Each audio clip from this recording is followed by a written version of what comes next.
This episode was recorded some time ago, so a few of the dates we referred to have come and gone, but we felt it was a worthwhile conversation and we wanted to share it with everyone. Plus, Coco gets to be on a microphone. She loves that. Anyway, check it out.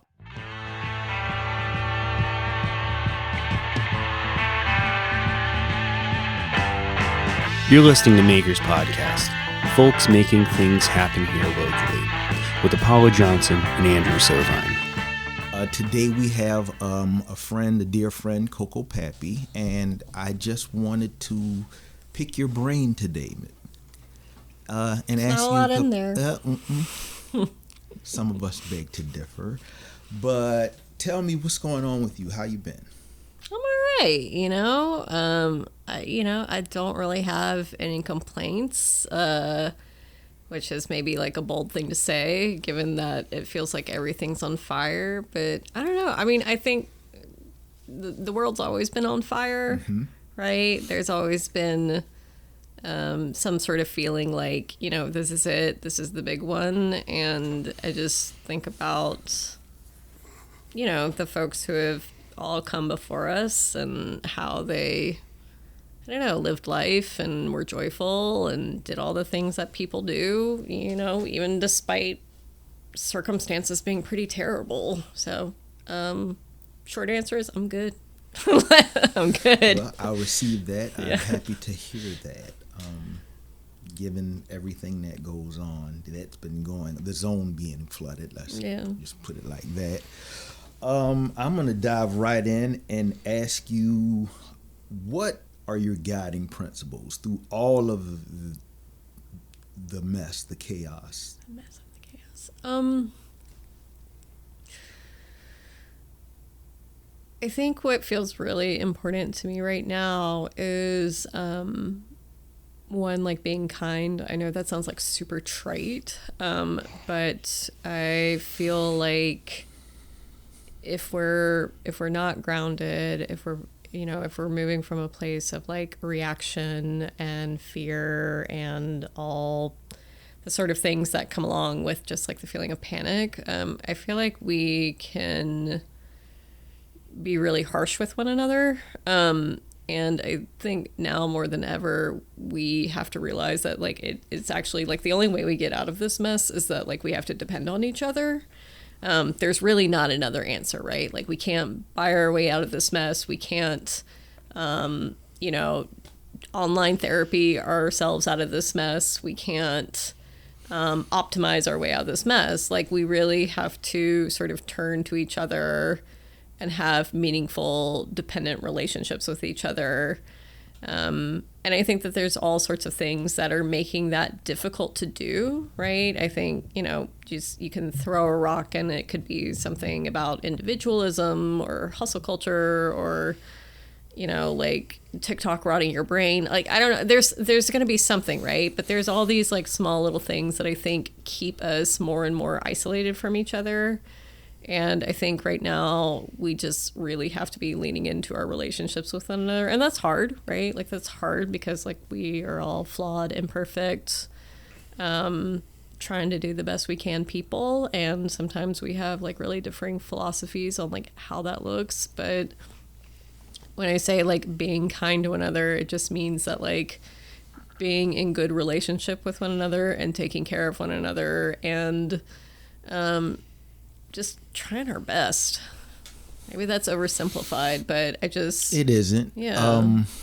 I think every day I have been endeavoring just to look folks in the eye and have a conversation and connect with people wherever I go, whether it's the lady in Lowe's whom I just got through talking to about buying some carpet, or the person making my sandwich, or the woman at the park who lapped me.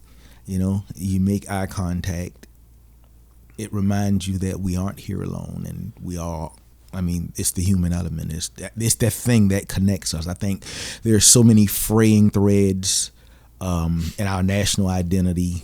I think locally we have a very tight-knit community, and it has really gotten me through some difficult days lately, just having coffee. I'm going to move on and ask, what are you making or creating right now? What is what is the thing that striving you? That's a really good question. One, I'm actually not totally sure how when you sent me over that question, I was like, I actually don't know how to answer this question, right? I mean, I think sometimes it doesn't feel like I'm making anything. It just kind of feels like I'm pushing like a little rock forward and hoping that, you know, it leaves a little bit of an imprint on the ground, if that makes any sense at all. But the things that I do feel like kind of get me out of the space of being like, we have to push against, fight against, right? Mm-hmm. You know, are thinking about like, okay, what's the type of community I want to live in? Like, what's the type of world I want to live in? Can I grow food for people, right? Like that's something that really lights me up right now, is being like, how can I just like turn my house into a farm and just like feed people? Because it's simple, right? It's like super simple, and yet somehow feels like a tangible thing that I can do. Mm-hmm. I think like when we start thinking about like systems change and like trying to change the way that like laws or any sort of other legislation work, the way our systems work, is that it's a long run of work, right? Like it's like that work's going to be going on, you know, long after both of us have died. Mm-hmm. And that is both depressing and also like very relieving, that like people will always be sort of like carrying this work forward. You know, and I think it can be really hard to measure the progress, especially at how slow it can take sometimes. And so turning to something like really simple, like, hey, I'm gonna create a garden and I'm gonna grow some food and I'm gonna feed people, just feels like it's a really small little thing that makes just a tiny little impact, and I'm okay with that. Yeah, I think growing food, supporting your community. I was talking to a friend of mine, Ben, the other day, who's an avid gardener, and he just reminded me that we grow about 1% of the food that we consume locally. That's very small. Yes. That's so small. So I don't think you're far off when it comes to actually having, and then Mother Nature reminds you of how little control you actually have over things, but how you can guide and kind of tender. Yeah, I mean, we're not trying to beat up the earth, right? Like, we got to be good stewards of her and work with seasons and, you know, weather and all those things. But man, I mean, no one feels like they have more control than a person who's trying to garden something. So, I think you were saying something. We were talking about like, you know, what are you building, and talking about like how, or thinking about like, what can you do in your community to like help people, help the people you can help when you can. And something you were talking about, like, you feel like sometimes you're pushing this tiny rock and like you're fighting against something.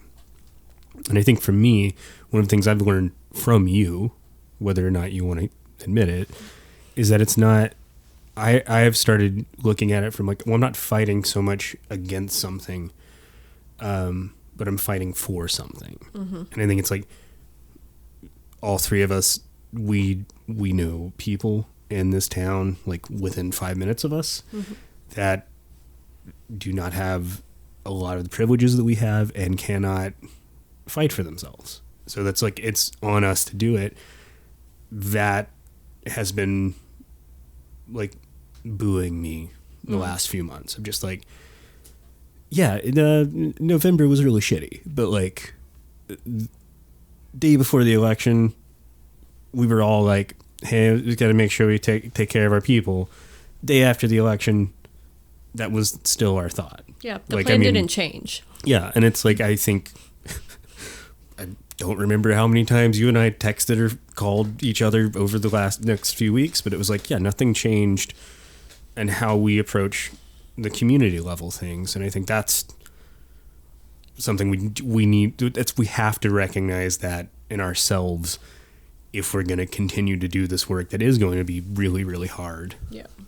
For however long. Well, what did I see the other day? I saw something that said that inconvenience is the price you pay for community, right? And I was like, oh, that's such a great way to put it, right? And I have no idea who said it, right? But I mean, I think that's ultimately like what we're dealing with, right? And however that shows up, whether it's I have to go inconvenience myself because I've got to go to this neighborhood meeting, or I'm going to inconvenience myself by taking a lower paying job that is like super values aligned. There's 1,001 ways that shows up, but I think like that is one of the things that I feel like we're having to sort of like work against right now, which is this idea of like we want community, but we don't want the inconvenience that comes along with the fact that community is made up by people. Yeah. Who have all sorts of things about them that we may like love or not love or like, and like that's just like that's part of the bargain. I think you're right. I was having a conversation today with someone about food not bombs, and how it was the first time I got properly arrested was at a food not bombs, and I should say only time so far,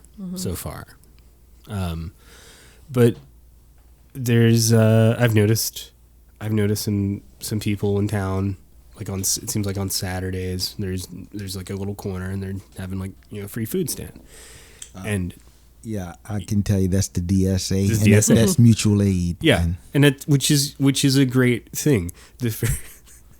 When I realized it was the DSA doing it, the very first thing I thought was like the thing that all of us think when we think about DSA. And it's just like, oh man, when is that going to implode into and which is a horrible thing. Youngins, yeah, the idealistic youngins, and I think that's the thing. Where it's like, when you have a group of people like that, yeah, it's extremely inconvenient.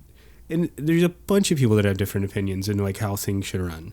And you just have to deal with it. I mean, everyone has before us. Just because we have cell phones and social media doesn't mean it's any different.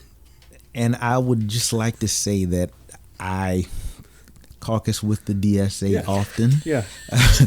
And the energy is infectious. So, and the plan is to invite a few on board. I'm totally on board with it. It's just I am poisoned by my my leftist brain cells that are just like DSA meetings. Yeah, I remember my 20s. And that's literally where it went. And it's just like I have to, it's a thing I have to break myself out of. I mean, there's a lane for it, right? So like I too used to be a very overly insecure, overly overconfident in my own opinion, 20-something-year-old, right? As we all probably were in some way, shape, or form, right? And I thought the world worked a certain way, and I thought, the folks who had come before me had just like not done a good job and left a really not great thing for me. And then I gained a few years and I was like, man, this is a lot harder than I thought it was going to be, right? Which is like a silly thought, but like I think I think it's a human thought. It's a human thought, right? But like I think like you weren't wrong. Yeah. No, but like the thing about the DSA is that like like when I feel like my sort of like, I'm about to be 40, sort of like curdling on the inside because I have had the experience of knowing how something works. I'm also like, oh, it's really good that there's this like outside sort of agitation that's like pushing us. Reminding us. Yeah, reminding us of being like, actually, no, we want something better, right? It's literally the same thing we were talking about 20 minutes ago. Yeah. It's just they're younger and which segues into the question I want to ask. What is a hard-won lesson that you learned? Man. I mean, I think all the things that I feel like have been worth learning came through hard lessons. God. I think it's the hardest lessons have been around like patience, right? Mm-hmm. And like really being able to just like really try and do this work in like humility, right? Like just like have some humility and like just not that I was out here with my ego flowing out all over the place, but it's just, it can be really easy, I think, to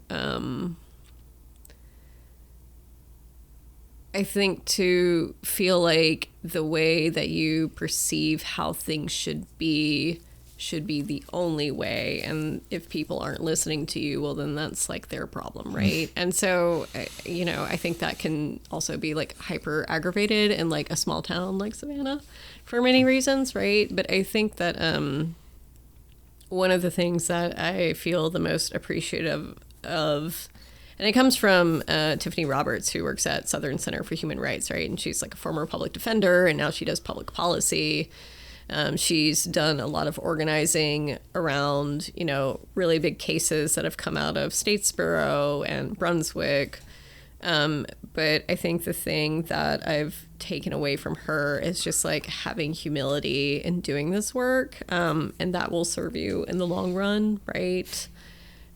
Because having humility means like you're more likely to listen to someone, right? Who thinks and perceives things a totally different way than you do. Having humility means that like you're willing to ask questions and be curious and like I don't want to be the smartest person in the room, right? Like none of us should want to be the smartest person in the room with all the answers, because like that's not gonna get us anywhere. So I think like having the humility to sort of step back and think like, what am I missing here? Or how might I be showing up in a way that's like not necessarily like gonna get us to the place I want us to go? Like I think that's been a hard won lesson. Well, to just kind of add to that, that's kind of been a personal mantra lately for myself. Like I got way more questions than I have answers. And so if I can sit down and have a coffee or break bread with a couple of folks who may help me figure some stuff out, because I've found that the clearest and most holistic answers come from us working together. So I appreciate that. What are the differences and similarities from where you've started? So they say things are cyclical, right? Yeah. Life is cyclical sometimes. I mean, not that like things have ever been like we're batting 1,000, but like I don't know, like 2006 kind of felt a lot better. Like I don't know about y'all. Like early 2000s were like, this is all right.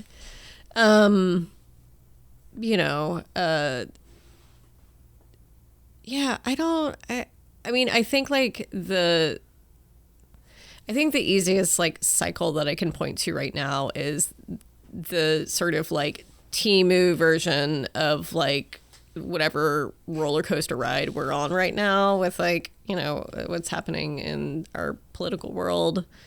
But I also like, I think that like, even that doesn't necessarily have like the hindsight of like looking back and being like, all of this is in reaction to like when I feel like this country actually started in 1965, right? And that's not to sort of erase everything that happened before then, but more so that like it feels like the country in which we are all sort of like operating in, right?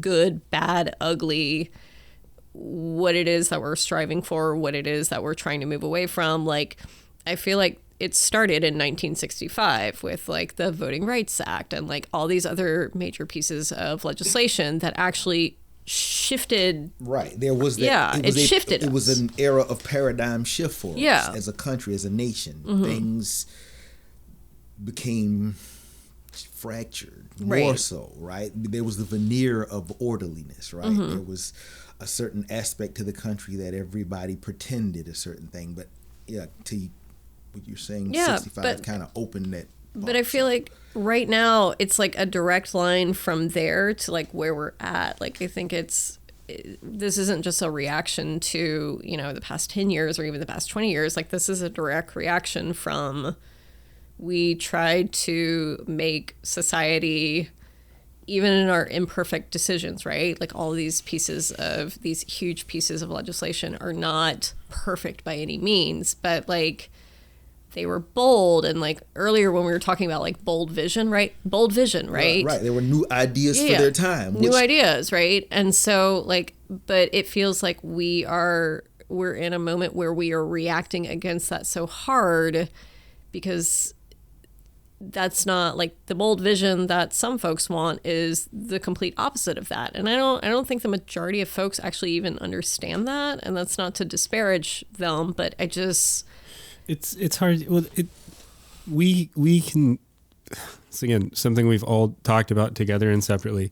Like, it is easy for us to say, "Oh, this is a straight line," and you can say, like, "Okay, Voting Rights Act," as a you could say, due to like emboldened parties lobbying for that as a result of the New Deal. Right. As a result of like, and then going back further, failed Reconstruction, et cetera, et cetera, et cetera. Okay.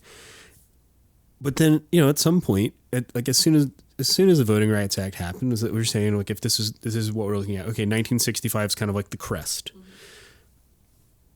The people that are trying to, wrest that away and every vestige of like, heavy air quotes, equality that we've ever had in this country. It started as soon as that law was passed. I mean, and I think it's hard to keep track of all that stuff because between 65 and now, you've got Watergate, all right, and then you had people going like, well, we can never let that happen to one of our guys again.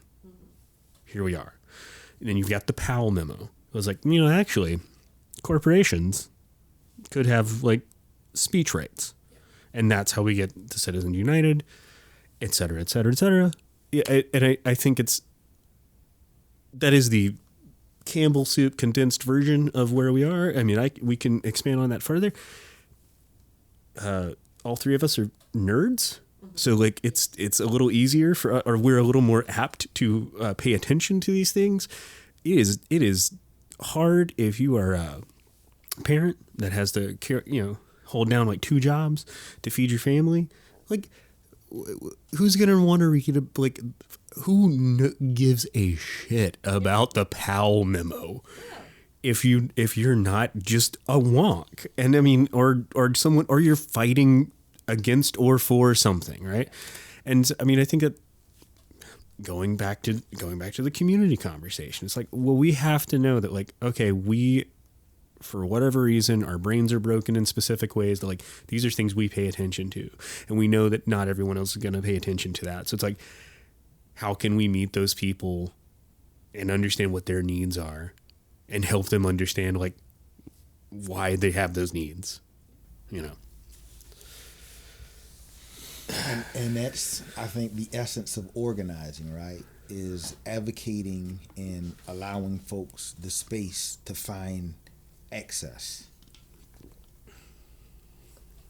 That I kind of envision advocacy work as holding a lantern sometimes. Yeah, I think that's a really good way to put it. Yeah, I mean, okay, not to cut. No. I was just gonna say, I think you guys are. I mean, you guys are way more in the organizing space than I am. And I was like, as I said to both of you, I was like, I will show up when you tell me to show up. I'm not going to be the guy on the group chats, but yeah, I'm ready to put myself in between y'all and cops. Heard. So to touch base, you said 2006 was like a really good spot for you. Chill vibe, right? Vibes. So how did you come to decide to do what you're doing now? So I feel like the arc of my life is just a bunch of very random, questionable decisions. that have not necessarily made a lot of sense. I mean, looking back from where I sit now, I'm like, oh, like, I mean, it's like, I feel like sometimes, like, when we talk about, like, how did you get into this work? Like, I wish I was one of those people who, like, had this, like, very sophisticated answer and talked about, you know, like, just that people would be like, oh, I'm so moved by that.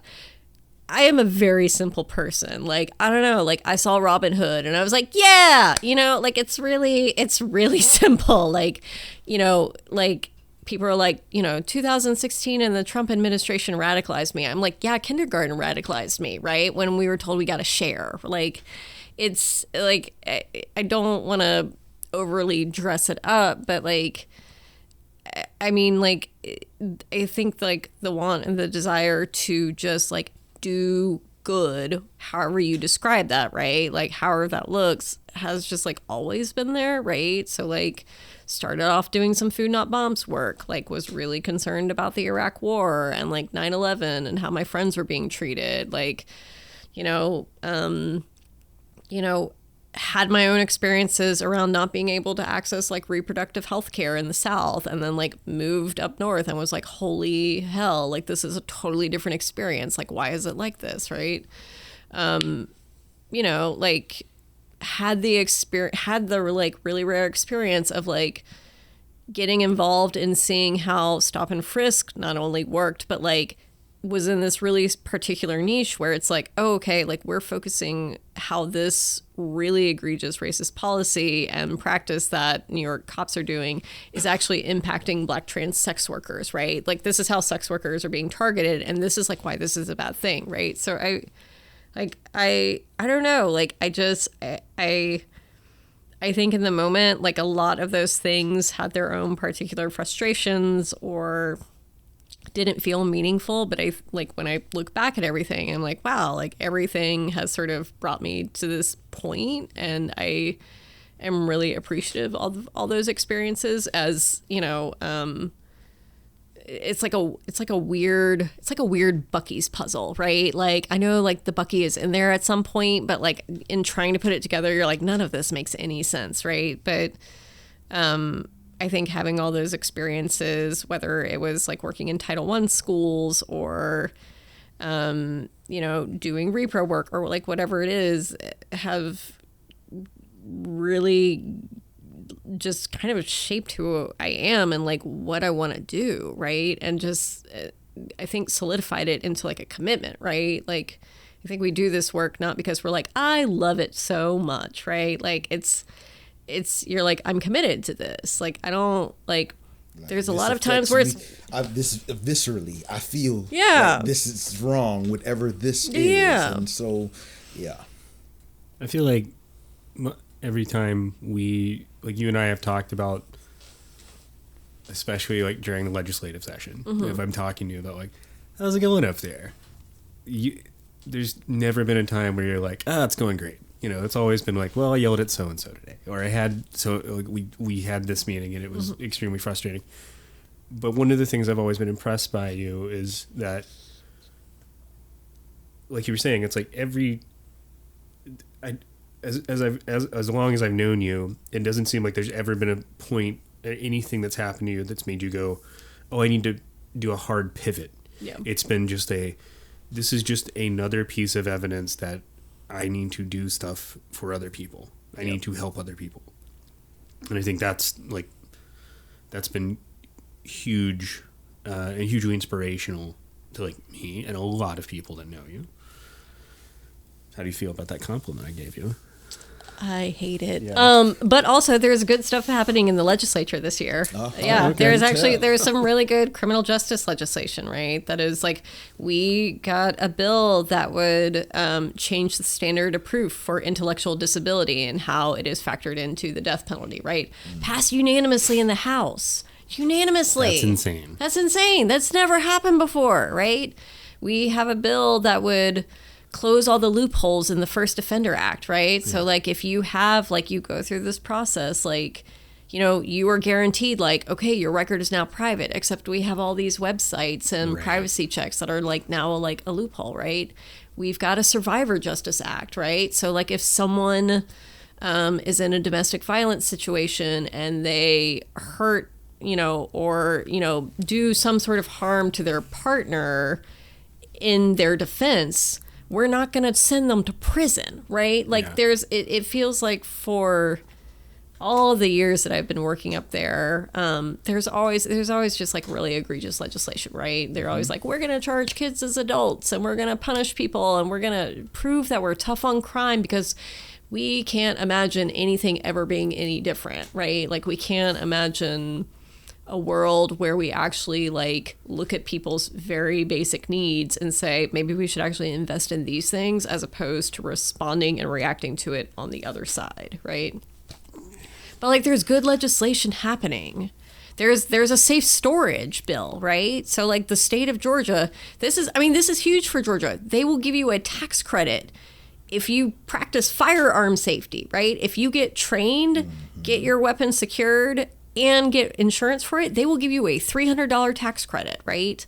Like, however you feel about like the Second Amendment and like having a gun, I certainly have my own thoughts, but like that is a huge step forward for a state that's basically said, yeah, concealed carry is totally fine by us, right? I mean, anywhere, including bars. Anywhere you want, right? Is it? I know, I know it's like permitless open carry. Is that like, and then are they doing permitless concealed now as well? Is that the deal? I think you're gonna have to fact check me on this, but I'm pretty sure you have to have a permit, but you can do permitless concealed carry. Yeah. Okay. Yeah. Well, I'm glad I went and got Fact that. check me on glad that, I went and please. got that card for Yeah. No, I mean, I think those are all like really, really positive things, and it's. Don't worry, there's bad stuff too. Oh no, I read all those too. I think but there's things like that. I'm from Tennessee. Mm-hmm. It is a very weird time in my life to be sitting in southern Georgia and going, well, good thing I don't live in Nashville anymore. Yeah. Never thought that would be the case, and here we are. I mean, it's like, I think, yeah, there's a lot of bad stuff that's happening statewide for sure, but there are things like that are like, oh, that, yeah, it does. That's just kind of common sense. Like, hey, we want to incentivize people, like, not just keeping guns where kids can get them. Yeah. With money. Right. Again, a couple of years ago, right, that was one of the biggest things you and I had kind of saw, the fact that a number of firearms were stolen out of cars. Yeah. Right? People were leaving their firearms very unsecured. So. Well, you blew my mind with like the concept of ghost guns. I was like, the what? Right. Oh, and like now, like that's a whole thing now, right? But I think like the larger thing is like, there are good things happening. They're just not these like revolutionary good things, right? And I think like we really want the like big revolutionary like good thing. And like, yes, we also deserve that. But we also have these like very small things happening that make a difference, right? Like we have a new sheriff and he is now allowing in-person visitation to the jail, right? That might not sound like a big deal. That's a big deal. Yeah, that's a big deal, right? Right? That is public safety. That is like checking in on someone's well-being. That is like maintaining family connections, right? And That's a big deal. Remembering the fact that we are all innocent unless and until proven guilty. So, Right. Yeah. Yeah, that whole system they had before where it was like, I remember we went to visit someone and it was like, oh, they're 20 yards away. Mm-hmm. But we have to get on this screen. Yep. Again, that was a way to monetize. Yeah. No. I mean, that's misery in my mind. Yeah. And let me ask you, right? Just kind of piggybacking off of the last piece, what can folks do locally to help or get involved? Yeah. I'm gonna say the really unpopular thing. Don't ask me to march with you. I want to be very clear about what I mean by that. When we think about marching, and we think about like the history of marching and like what it did, right? Like people weren't marching to march. They were marching towards a purpose, right? There was like, we are doing this to show solidarity. We are doing this to show our numbers. And we are doing this because there is an action item at the end, right? And I feel like right now we're sort of in this like reaction based place where we're like, we're going to march because it shows numbers and it shows solidarity. And then we all go home, right? We go home and then what, right? We show up at the next march, right? I want to be very clear. I do think marches like have their place. But like for me, I'm like, yeah, I don't like, if that is all you do, that's not acceptable, right? Like you can't just hold a sign and go home. You got to find some way to like plug into this community. And like, I don't know what that's going to look like for you, right? Like, I think there's like so many, again, it's like going back to that whole like being curious and being like, well, what's out there, right? Like, who's doing this work? Like, who are people I want to talk with? Like, what are things that like light me up? Like just today, I was like looking over at like the USDA cuts, right? So like $1 billion being cut for school nutrition and food banks, right? Like the two places that are safety nets, right? You know, in Chatham County, it's like, I think it's like 68% of our kids are on free and reduced lunch, right? And then like food banks, which like a large portion of our community uses. So like these two safety nets are now like having the threads cut out of them, right? So like, immediately I was like, well, like who does this work and like who do I need to talk to and like what are the questions I need to ask, right? Like what are the ways that we can respond to this without recreating the wheel, right? Like who knows what the answer to this is and like how can people step in, right? And the way that looks is like it's like sustainably donating to a food bank, right? But like not just like here's some peanut butter and call it a day. It's like donating like diapers and formula and pet food. Or asking them what they need. Yeah, what do you need, right? Yeah. What do you need? You know, if you're like, man, I'm really concerned about this school stuff, it's like, well, who's working like within the schools? Like is it Loop It Up? Is it Deep? Is it, you know, who are all the people who are working in the schools? And then I think the other thing I would encourage people to do is that like, you know, none of us, I don't think any of us are millionaires probably listening to this and or in this room. Like, not what I got into. Speak for yourself, guys. Yeah. But like, you know, and I know that like the whole Democratic Party is doing this whole like messaging against like smaller dollar donations. Smaller dollar donations make a difference, right? Especially if you find like a local organization that you really care about. What a small dollar sustained donation does is it creates guaranteed income for that organization, and it goes towards like the general fund, which means they can spend it however they see fit, right? Like so many grants and funders and yada yada, all of that are like, we want this to go towards X, Y, and Z, right? When in the reality is we just should be giving money to organizations so they can make decisions they know are best for their communities. I think asking the question, you were saying like asking the questions from people that you know are going to have the answers and not trying to reinvent everything. Yeah. It's like, that's something that I try to tell people all the time.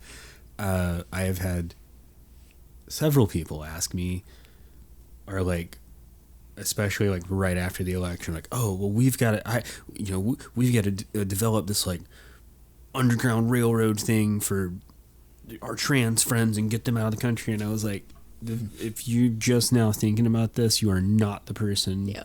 You know what you need to do is you need to talk to like, go find your organizers in town, wherever you are, talk to the people that have been doing this work for a long time, and just be like, hey, what do you need help with? Yeah. Which leads to April 20th. We're having the Bigger We, which is all of us, right? And we'll be at the Sentient Bean, April 20th from 7 to 10. Community conversation, organizing the organizers. I love that. We need organizing. We're real skitter-scatter. Well, that's it. I want to say thank you for coming out, Thanks for having allowing me, us. You and I initially said pick the brain, and you said you didn't know, but well, look at there. Again, much appreciation. You are an inspiration in this community. Thanks, y'all. You have knocked down silos. Knocked down doors. You've entered different silos. You've been, again. I'll knock down some knees too. Just kidding. Nonviolence is the answer, friends.